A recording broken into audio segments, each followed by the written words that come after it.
아침에 나로 주의 인자한 말씀을 듣게 하소서. 내가 골로새서 2장 6절에서 8절 말씀입니다. 제가 가지고 있는 성경 신약 325페이지입니다. 한 소씩 봉독하겠습니다. 그러므로 너희가 그리스도 예수를 주로 받았으니 그 안에서 행하되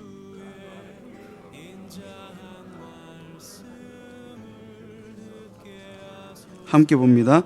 누가 철학과 헛된 속임수로 너희를 사로잡을까 주의하라. 이것은 사람의 전통과 세상의 초등학문을 따름이요 그리스도를 따름이 아니니라. 아멘. 믿는 크리스찬들에게 도전하고 있는 많은 어려움들 속에서, 많은 여건 속에서 우리가 해야 할 것이 두 가지가 있다라고 이전에 말씀을 드렸습니다. 너무 중요하기 때문에 한 번 더 복습을 해볼까요? 첫째는 이 어려움에 집중하는 것이 아니라 그 어려움 속에서 하나님의 뜻을 캐는 것이고, 둘째는 하나님의 뜻을 우리가 알게 되었다면 이제 나는 무엇을 바라볼 것인가, 무엇을 조망하고 소망할 것인가의 문제였습니다. 여러분, 이 두 가지가 왜 그렇게 중요하냐면 상황이 어려워서 중요한 것이 아니고요, 하나님의 뜻을 묻고 소망하면서 사는 삶이 가장 옳고 바른 삶이기 때문입니다. 하나님이 말씀하신 삶이기 때문에 그렇죠. 최근에 제가 중고 자전차를 한 대 뽑았습니다. 가격을 깎고 또 깎고 양산까지 가지러 간데 가지고 2만 원 더 깎아가지고 11만 원을 주고 샀거든요. 다시 운동을 시작할 수 있다는 이 설렘에 자전거 타는 걸 좋아하기 때문에 너무너무 기뻤어요. 양산까지 가는데 하나도 지루하지 않고 너무 설레고 기뻤어요. 그게 감사했는데 자전거를 사고 나고 한 달 뒤에 엄청 친한, 거의 제일 친한 동네 친구에게서 전화가 왔습니다. 이 친구는 불신자예요. 안타깝게도. 전화가 와서 오토바이를 살 거라는 이야기를 합니다. 그래서 뭐 그거 얼마인데 물어보니까 1,000만 원짜리래요, 오토바이가. 제가 뭐라고 했을까요? 혹시나 그 가격대에 사신 분이 있으면 용서하고 들으시기 바랍니다. 오토바이를 무슨 정신으로 1,000만 원을 주고 사냐면서, 제가 낭비라고 그거 사지 말라고 그랬더니 이미 사서 타고 있답니다. 그럼 뭐 어쩌겠는, 이 돈 잘 버니까 그런가 보다. 그리고 또 며칠 뒤에 뭐 오토바이 장비를 좀 사야겠다면서 함께 가자고 하더라고요. 저희 집 근처였습니다. 그래가지고 갔더니 뭐 가격택이 좀 오토바이가 되게 비싸더라고요, 장비가. 근데 다른 비싼 거 고사하고 그냥 손에 이거 추우니까 가죽 장갑은 껴야 되지 않을까요? 그냥 끼는 가죽 장갑이 한 33만 원 정도 적혀 있었어요. 여러분, 제 중고 자전거의 몇 배죠? 이 가죽 장갑이? 3배의 가격. 장갑만 3배였고 뭐 헬멧 이런 건 훨씬 더. 평소에 제가 전혀 안 그러는데 뭐 물질이 그렇게 중요한 게 아니니까 별로 안 그러고 자유하는데, 딱 그날만큼은 뭔가 좀 기분이 아리송하더라고요. 그래서 그날 하나님께 이런 기도를 드렸습니다. 하나님, 그 친구는 하나님 믿지도 않는데 믿는 저보다 뭔가 나보다 삶이 나은 구석은 좀 있는 것 같습니다 라는 기도를 하게 됐어요. 근데 이것을 인정하고 살려니 이 하나님만 믿고 살려고 하는 제 삶에, 이 신앙의 이 삶의 기스가 날 것 같더라고요. 그런 어리석은 기도를 하나님께 드렸는데, 지금부터 오늘부터 3일 전이죠. 며칠 전입니다. 그 친구에게서 다시 전화가 왔습니다. 큰일이 생겼대요. 큰일. 위로를 좀 해주라. 다음날 새벽 기도를 가야 되는데 일단은 뭐 큰일이 생겼다니 얼굴을 보러 갔어요. 이 친구가 제가 불신자라고 말씀드렸죠.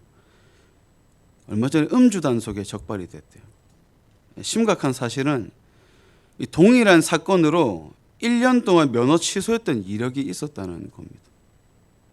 그러니 이번에는 과중 처벌이 되겠죠. 심의 결과가 나왔습니다. 면허 취소 2년에 과태료 1,000만 원. 이 현금이 없던 그 친구가 당장에 오토바이를 산 지 한 달 만에 헐값에 매각해버리고 장비고 뭐고 다 팔아버리더라. 좀 해줄 말이 없어서 그래, 위로의 말을 건네고 집으로 돌아오는 길에 그런 생각이 들었습니다. 먼저는 하나님, 제가 참 어리석었습니다. 제 친구의 죄를 용서해 주십시오. 이런 기도를 드렸고, 다른 것 한 가지는 참 감사했어요. 하나님만 그냥 믿고 살았더니 하나님이 말씀하신 대로만 어떻게 행하고 노력하고 그렇게 살고자 했더니 그런 뭐 어마어마한 일이 나의 일이 될 여지도 없고 가능성도 없게 하심이 너무 감사하더라고요. 그래서 전혀 부러워할 일들이 아니었구나, 그 사실을 다시 깨닫게 하심에 감사했습니다. 오늘 말씀도 우리가 예수 안에서 거하고 살아가는 것을 권유하는 정도가 아니라 명령을 하고 있어요. 오늘 6절을 보니까 너희가 그리스도 예수를 주로 받았으니 그 안에서 행하되라고 했습니다. 여기서 행하라 라는 동사 페리파테오는 현재 시제를 담고 있고요, 능동형입니다. 수동이 아니죠. 그리고 권유가 아닌 명령법으로 쓰였습니다.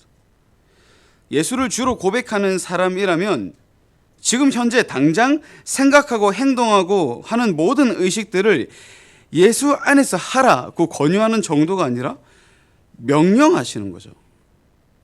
명령. 여러분, 그런데 우리가 왜 예수 안에서 행해야만 할까요? 왜 그렇게 명령하실까요? 그 이유는 말씀대로 할 때, 살아갈 때 우리의 삶이 형성되는 순환 고리가 있기 때문에 그래요.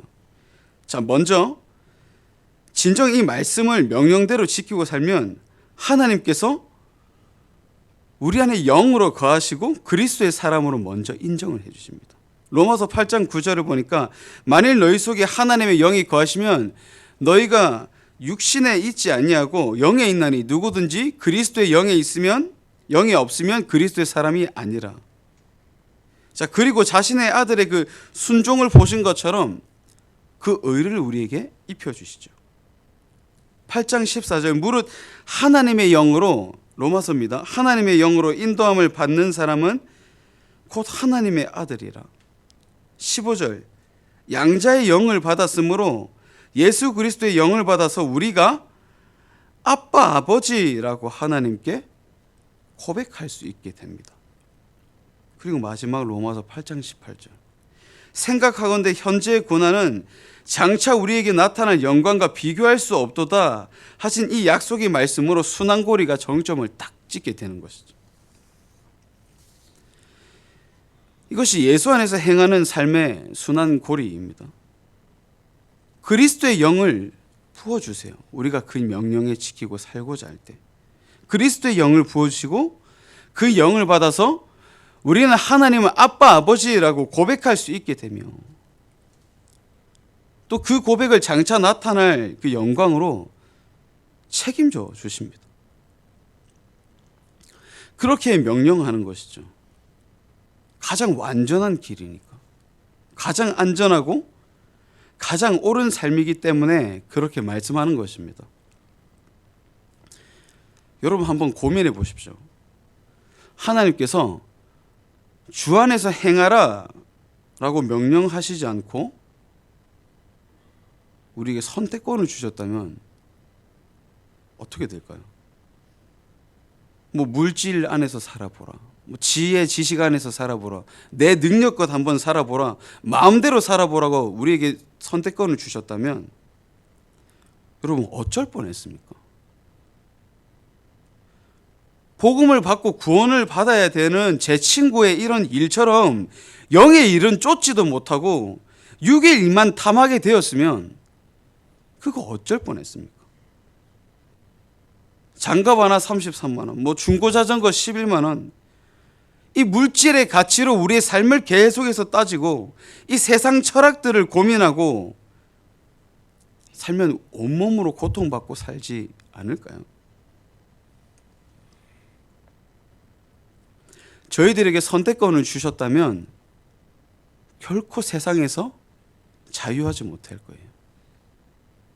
그러나 예수 안에서 행하라 라는 이 명령에 우리는 자유함을 입었습니다. 그러니 주 안에서 행하라 라고 명령하시면 얼마나 은혜인지 모르겠어요. 우리가 어찌 감사하지 않을 수 있겠습니까? 예수 안에서 뿌리를 내리고 세움을 받아서 하나님의 말씀을 내 교훈 삼아서 믿음에 굳게 서며 살 수 있음이 어찌 감사하지 않겠습니까? 말씀대로 행하고 사는 자들을 하나님은 참 기뻐하십니다. 그래서 하나님의 능력으로 지키십니다. 보호하시고요. 세상에 얽매이지 않는 정말 양자의 영을 받은 하나님의 아들, 딸들로 우리를 자유케 하십니다. 사랑하는 성도 여러분, 저희에게 있는 이 현재 있을 고난도 장차 우리가 누리게 될 그 영광과 비교할 수 없다라고 했습니다. 세상의 지식과 지혜, 초등학문, 세상이 주는 전문성, 그 어떻게 내어놓으라고 하는 그 유혹들에도 우리의 마음, 몸과 마음을 빼앗기지 않았으면 참 좋겠습니다. 결단코 그리스도 안에서 행하라라는 이 명령을 붙들고 작은 것에서 순종하고 지키고 살면 가장 완전하고 가장 안전하고 옳은 길임을, 그 길을 살게 하심을 우리가 생각하면서 정진하는 여러분 되시기를 축복합니다. 제가 전보교회 와서 감사하지 않은 게 없거든요. 다 감사해요. 이 하나님의 레파토리라고 할까요? 하나님이 이런 기도를 하게 하시고, 하나님이 이런 사역을 하게 하시고, 이렇게 살게 하시고, 이렇게 이어지게 하시는 이 레파토리가 딱 보이는데요. 그래서 너무너무 다 감사해요. 그런데 제가 전보교회에서 가장 감사한 것이 뭐냐면, 주변에 어떤 잘 나가는 사람들의 소리에 귀가 돌아갈 때가 있습니다. 세상 소리가 계속 들리고요. 때가 묻고요. 눈이 흐릿해질 때가 있는데, 그때마다, 정말 그때마다 한 번도 틀림이 없었어요.